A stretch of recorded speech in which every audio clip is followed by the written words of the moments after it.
बड़ी खबर है निलंबित आईएएस पूजा सिंघल से जुड़ी हुई। मनी लॉन्ड्रिंग मामले में निलंबित आईएएस अधिकारी पूजा सिंघल की तबीयत बिगड़ने के बाद उन्हें रिम्स अस्पताल के पेइंग वार्ड में भर्ती करवाया गया था, लेकिन पूजा सिंघल की तबीयत दिन प्रतिदिन बिगड़ती जा रही है। बेहोश हो जाना, चक्कर आ जाना, सिर में तेज दर्द होने से उनकी शिकायत थी और वहीं सारी परेशानी के पीछे हाइपरटेंशन की समस्या सामने आ रही है। ऐसे में डॉक्टर ने कुछ टेस्ट लिखे हैं जिसकी रिपोर्ट का इंतजार किया जा रहा है। रिपोर्ट आते ही यह तय होगा कि इलाज के लिए झारखंड के बाहर उन्हें भेजना है या नहीं।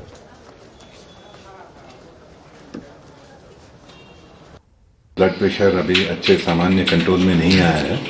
इसके लिए हम लोगों ने कई बार जांचें की जिसमें सब कुछ नॉर्मली आया है, लेकिन कुछ सेकेंडरी कॉजेज ऑफ हाइपरटेंशन होते हैं, तो उसकी जांच कार्डियोलॉजी डिपार्टमेंट के द्वारा की जा रही है। उसके साथ साथ उनको सर दर्द की समस्या और चक्कर आने की समस्या, कभी कभी बेहोशी की समस्या भी हो रही है।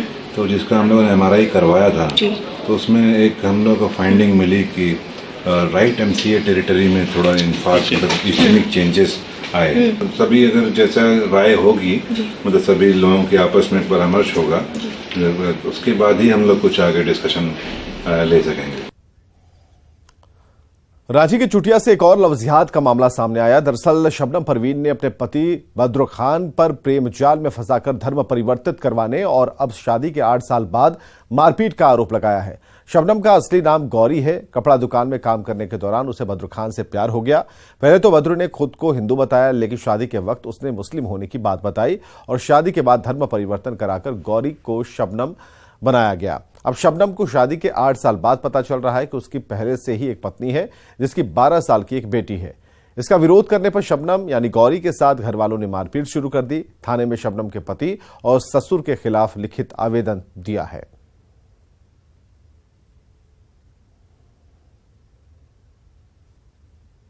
मुझे पहले बोला गया था कि मैं हिंदू हूँ, उसके बाद मुझसे लव किया गया, उसके बाद मेरे साथ शादी करने के लिए बोला गया। तो जब शादी करने का टाइम आया तो उसने मुझे बताया कि वो मुसलमान है।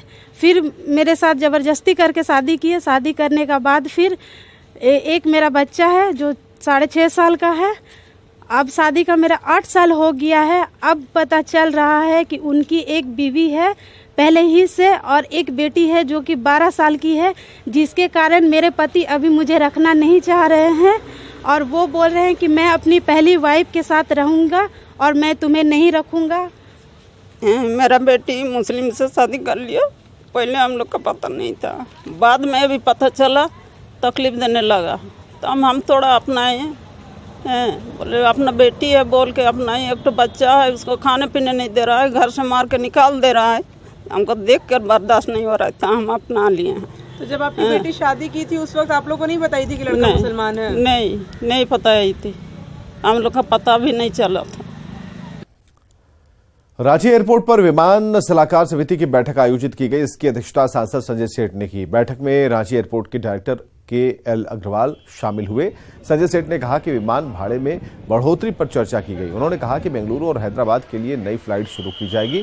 वहीं सावन के महीने में देवघर के लिए फ्लाइट की व्यवस्था करने पर चर्चा हुई। इधर एयरपोर्ट के डायरेक्टर ने कहा कि सरकार ने एयरपोर्ट को 300 एकड़ जमीन दी है, जिस पर युद्धस्तर पर काम चल रहा है।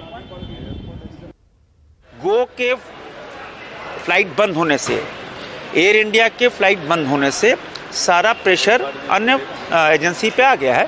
तो इस कारण ये बता रहे हैं कि इस कारण फ्लाइट्स के दाम बढ़े हैं, लेकिन चिंता का विषय है। आज वो चिंता हमने प्रकट की और अभी आकाश, इन्होंने बताया कि आकाश एयरलाइंस भी बहुत जल्दी आने वाली है।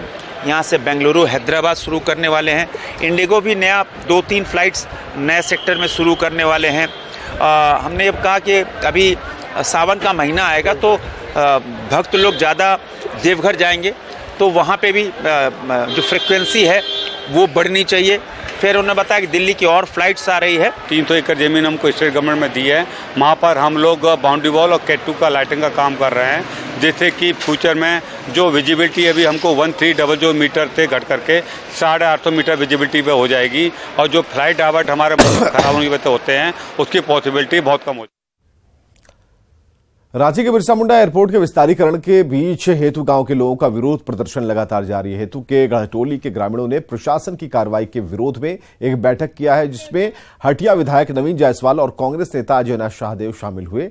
दरअसल एयरपोर्ट विस्तारीकरण को लेकर गढ़टोली गांव का अधिग्रहण करना है, जहां करीब 250 घर हैं। अधिग्रहण की प्रक्रिया पूरी कर ली गई है, लेकिन ग्रामीणों की मांग है कि विस्थापन से पहले उन्हें बसाया जाए। वहीं बैठक में शामिल बीजेपी विधायक नवीन जायसवाल ने राज्य सरकार पर निशाना साधा।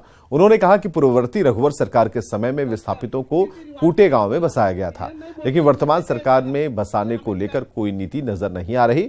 वहीं हटिया से कांग्रेस प्रत्याशी रहे अजय शाहदेव ने अपनी ही सरकार की नीतियों पर गंभीर सवाल उठाए हैं। परसों बरस से 100 साल से अभी अधिक से रहते आए और इनको अभी तक उसका मुआवजा भी नहीं मिला है। और आज जब जमीन पे बाउंड्री की बात हो रही है, बुलडोजर लेके अधिकारी वहां पहुंच रहे हैं, तो इन लोगों को रिहैबिलिटेट करने के लिए, इनको फिर से कहीं स्थापित करने के लिए कोई प्रयास नहीं हुआ। सिर्फ इनको कहा जा रहा है कि आपको एक जमीन का 3 डिसमिल जमीन जो है आपको एक एक परिवार को मिलेगा, और वो जमीन कहाँ है, फिजिकली कहाँ पे, कहा जा रहा है टोनको में है, लेकिन उस जमीन में भी अलग विवाद है, जो जमीन को इनको नहीं मिल सकता है। इनको उजाड़ने का काम पहले कर रही है। हम लोगों का मांग यही है कि आपको अगर इनको उजाड़ना है या डेवलपमेंट के लिए आपको ये ज़मीन एक्वायर करनी है, तो इनको प्रॉपर सिस्टम से इनके लिए आप ज़मीन, इनके लिए मकान, इनके लिए सरना मसना हड़गड़ी जो रीति रिवाज है वो सारी व्यवस्था करके इनको करने की पहले योजना बनाए, उसके बाद बुलडोजर और बंदूक दिखाने का सरकार काम करे। यहाँ का जो जमीन जा रहा है वो जमीन यहाँ का ग्रामीणों का ये रोजी रोटी का यहीं से चलता था। आज हम लोग एयरपोर्ट को जमीन देने के चलते आज हम यहाँ रेजाकुली या विभिन्न जगह पे मतलब काम करने पे विवश हैं। तो हम ये सरकार से मांग लगातार कर रहे हैं कि कम से कम एयरपोर्ट के अंदर में जो टेंडर हो वहाँ यहाँ का लोग को प्राथमिकता के रूप में उसको मिलना चाहिए। केंद्र सरकार के अध्यादेश के खिलाफ दिल्ली और पंजाब के सीएम ने झारखंड के सीएम हेमंत सोरेन से मुलाकात की। अरविंद केजरीवाल और भगवंत सिंह मान ने केंद्र सरकार के अध्यादेश के खिलाफ समर्थन मांगा। सीएम हेमंत सोरेन के आवास पर इस मुद्दे पर करीब 2 घंटे तक चर्चा हुई। चर्चा के बाद दिल्ली के सीएम अरविंद केजरीवाल ने कहा कि सुप्रीम कोर्ट के आदेश को 8 दिन में अध्यादेश के जरिए बदल दिया गया। यह दिल्ली के लोगों का अपमान है और इस अध्यादेश को राज्यसभा में सभी विपक्षी दलों की एकजुटता से ही हराया जा सकता है। वहीं सीएम हेमंत सोरेन ने भी इस अध्यादेश को संघीय ढांचे पर प्रहार बताया। यह भी कहा कि इस मुद्दे पर पार्टी में गहराई से चर्चा होगी। नहीं, दिल्ली की सरकार को हम काम नहीं करने देंगे। दिल्ली वाले जो मर्जी सरकार चुने उसको हम काम नहीं करने देंगे। उसके पास काम करने के लिए कोई शक्तियां नहीं होंगी। ये तो एक तरह से दिल्ली के लोगों का अपमान है। दिल्ली के लोगों के अधिकार छीन लिए गए। मैं चाहूंगा कि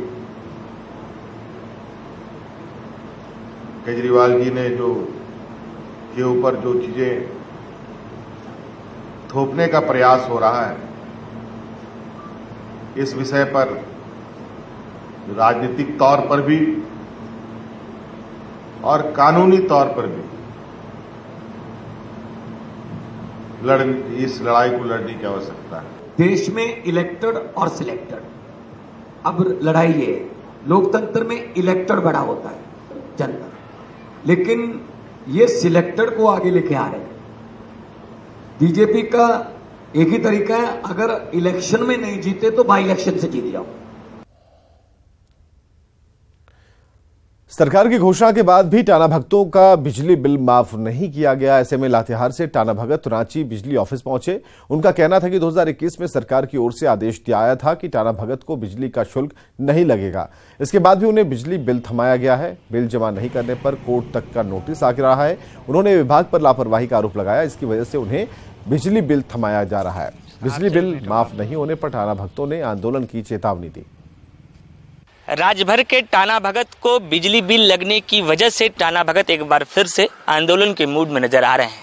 आज टाना भगत रांची स्थित झारखंड बिजली वितरण निगम लिमिटेड का जो कार्यालय है वहां पहुंचे हैं। वहां पहुंचने की एक बड़ी वजह इनकी ये है कि इनके पास एक नोटिस है और उस नोटिस के माध्यम से लिखा गया है कि 2021 में सरकार का ये आदेश आया है कि टाना भगत की बिजली नहीं लगेगी, यानी उनका बिजली माफ होगा। 2021 का ये नोटिस है और इस नोटिस में वो तमाम चीज़ों का जिक्र किया गया है कि 2021 के बाद जो भी टाना भगत बिजली जलाएंगे उन्हें मुफ्त में सरकार देगी। लेकिन जब मुफ्त में बिजली जलाया गया है तो टाना भगत को कोर्ट से नोटिस आ गया है कि आपने जो बिजली जलाया है उसका बकाया 20,000 से ऊपर है और उसका बिल आपने पेमेंट नहीं किया है।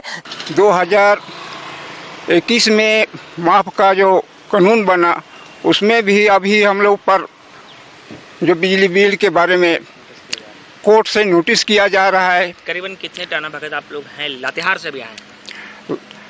टाना भगत इसमें हम लोग लातेहार के हैं, चतरा के हैं। अभी भी पहले कभी मिले यहाँ अधिकारी से? हाँ, हम लोग 2023 में भी आए थे फरवरी में, हाँ साहब से मिलने। क्या बोले थे? मिले, उसमें बोले साहब कि आप जाइए, आदेश कर देते हैं हम आपका जिला में, आपको जिला से नोटिस चला जाएगा, निःशुल्क हो जाएगा वहाँ से। फिर कल हम लोग गए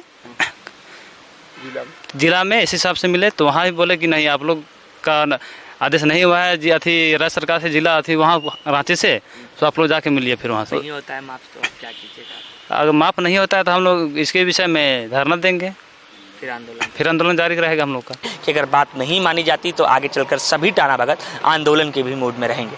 गौरव झा, न्यूज़ 18, रांची।